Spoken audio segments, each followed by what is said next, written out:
Hai teman-teman sekalian, gimana kabarnya? Mimin berharap teman-teman yang menonton video ini dalam keadaan sehat. Dan pada episode kali ini, Anul Story akan membawakan alur cerita episode kelima dari serial anime yang berjudul Hametsu no Kouk. Dan tak usah berlama-lama lagi, kita langsung saja ke alur ceritanya. Tapi sebelum itu, Mimin meminta untuk subscribe dan dukung channel ini agar Mimin selalu semangat menceritakan alur cerita anime yang menarik untuk kalian tonton.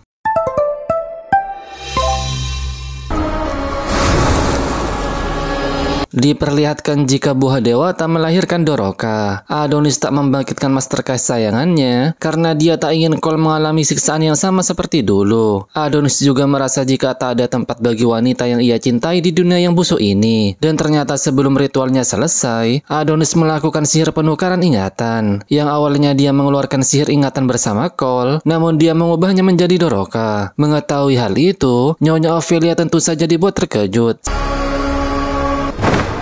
Saat Doroka bangkit, Adonis berkata jika dia tak suka berutang budi. Doroka mengetahui jika laki-laki yang ada di depannya ialah Adonis dan menyadari jika dia berada di kerajaan penyihir Lunamilia. Doroka masih kebingungan karena seharusnya dia sudah mati karena tertembak oleh manusia. Namun secara tiba-tiba menyadari jika dirinya tak memakai pakaian sehelai pun, tentu saja membuat Doroka menjadi panik. Adonis kemudian memberikan pakaian kepada Doroka dan berkata jika dia telah menyelamatkannya saat diri dia. Dan kejadian ini membuat mereka impas. Melihat kelakuan Adonis yang tak membangkitkan Cole, tentu saja Ophelia merasa sangat kesal karena mereka telah membantu Adonis dan rela mempertaruhkan nyawa untuk menyelamatkannya. Mereka melakukan demikian agar Adonis bisa membangkitkan Cole. Namun kebaikan para penyihir telah dikhianati oleh Adonis.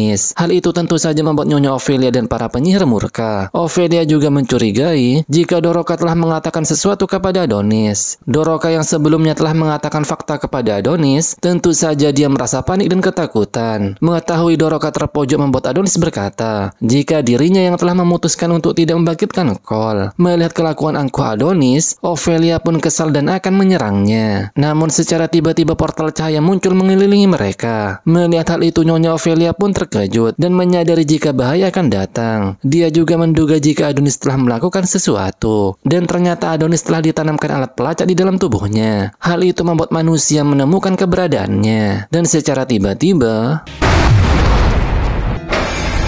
melihat pohon kehidupan terbakar tentu saja membuat Nyonya Ophelia terkejut. Bersamaan dengan hal itu, Ketua Biro Keamanan Yamato muncul bersama dengan pasukannya. Yamato pun berkata jika mereka telah terperangkap. Namun Adonis sama sekali tak gentar dengan kehadiran pasukan manusia. Malahan Adonis berkata jika dia yang telah mengundang mereka. Aurea kemudian menenangkan Ophelia karena dia akan memadamkan api yang membakar pohon kehidupan. Namun sesaat setelah Aurea mengeluarkan sihir airnya,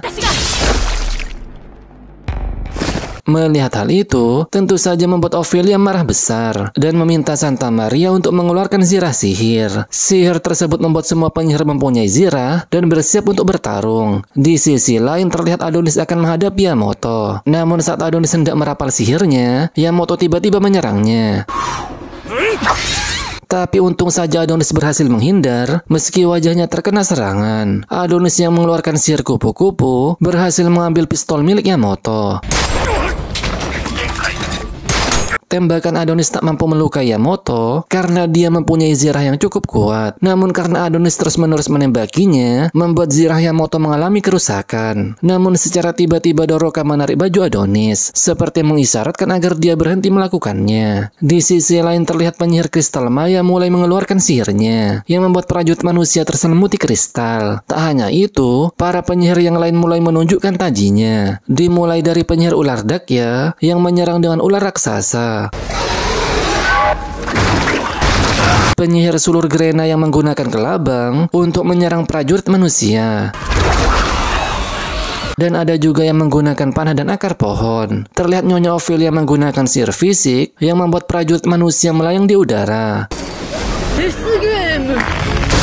Setelah membasmi mereka, Ophelia dengan percaya diri berkata jika manusia memang lemah, dan dia pun menganggap jika para penyihir telah menang. Namun ternyata terlihat regu kedua prajurit manusia berhasil melakukan teleportasi. Melihat hal itu, Nyonya Ophelia baru menyadari jika para penyihir kalah jumlah. Di sisi lain, terlihat Theta diinterogasi oleh kepala biro pemerintahan yang bernama Dinasma. Dinasma menanyakan mengapa para penyihir masih banyak yang selamat, padahal diketahui sebelumnya jika penyihir telah punah. Theta pun menjelaskan jika mesin yang ada di monitor ialah Das-89 yang diketahui merupakan prototipe teleportasi fisik. Tapi dengan bertambahnya mesin-mesin baru, Das-89 telah ditinggalkan di luar angkasa saat operasi pemusnahan penyihir. Dan merujuk pada gambar yang ada di monitor, dapat disimpulkan jika Das-89 diduga telah diambil oleh para penyihir. Jadi intinya mereka telah memanfaatkan teknologi manusia untuk kabur ke luar angkasa. Diketahui juga jika bangunan yang mereka tinggali tak terdeteksi oleh radar cermin langit milik Kerajaan Redia. Melihat fakta-fakta tersebut, Dinasma pun murka dengan Biro Sains karena Kerajaan Redia telah menggelontorkan uang yang banyak kepada Biro Sains di setiap tahunnya. Namun kontribusi mereka tak ada sama sekali. Melihat Dinasma semakin emosi, membuat Direktur Biro Intelijen yang bernama Shioro Usagi menenangkannya. Usagi juga menganggap jika perburuan penyihir sudah ketinggalan zaman karena ulah Adonis Yuki mengalami kritis. Hal itu membuat Yamato tak akan memaafkannya. Dengan wajah penuh emosi, Yamato pun bersiap untuk bertarung. Adonis pun terkapar setelah terkena pukulan Yamato. Melihat Doroka mendekat, membuat Adonis memperingatkannya untuk berhati-hati karena saat ini Yamato bersiap untuk menyerang. Dengan kekuatan yang membara, Yamato bersiap untuk melakukan serangan. Sebelum melakukan serangan tersebut, Yamato kemudian mengingatkan kenangan bersama adiknya. Dari lubuk hatinya yang paling dalam, Yamato berkata jika pertempuran ini selesai dia ingin mencari tempat yang tenang untuk tinggal bersama Yuki. Dan sesaat kemudian, Yamato pun melakukan serangan Laido pengusir iblis, dan secara tiba-tiba saking kuatnya serangan tersebut mampu menebas para penyihir dengan mudahnya, termasuk Ophelia yang terpotong menjadi dua bagian. Doroka juga terkena serangan, namun untungnya dia diselamatkan oleh Ana. Namun sayangnya Ana terkena serangan yang membuat Doroka histeris. Diketahui jika pusat komando Kerajaan Redia kehilangan komunikasi dengan pasukan yang ada di bulan karena visual mereka telah terputus. Terlihat Adonis mengeluarkan sihir lengan lapis baja dan pertarungan mereka berdua pun kembali berlanjut. Serangan Adonis barusan berhasil melukai Yamato, namun serangan tersebut masih belum cukup untuk menumbangkannya. Terlihat para penyihir yang masih hidup mulai putus asa dengan keadaannya. Meski Ophelia yang sekarat meminta mereka untuk terus berjuang, namun karena pohon kehidupan sudah terbakar, membuat para penyihir merasa jika kaum mereka telah musnah. Tapi ada salah satu penyihir yang menyemangati mereka untuk tidak menyerah dan meminta mereka untuk membantu Adonis. Namun sesaat kemudian, merasa terpojok, Yamato kemudian mengeluarkan energi Zira Sains ke tingkat maksimum. Hal itu membuat Adonis terpental saat menyerangnya. Dan secara tiba-tiba Yamato berhasil menusuk Adonis. Hal itu tentu saja membuat Yamato merasa percaya diri. Namun tak disangka,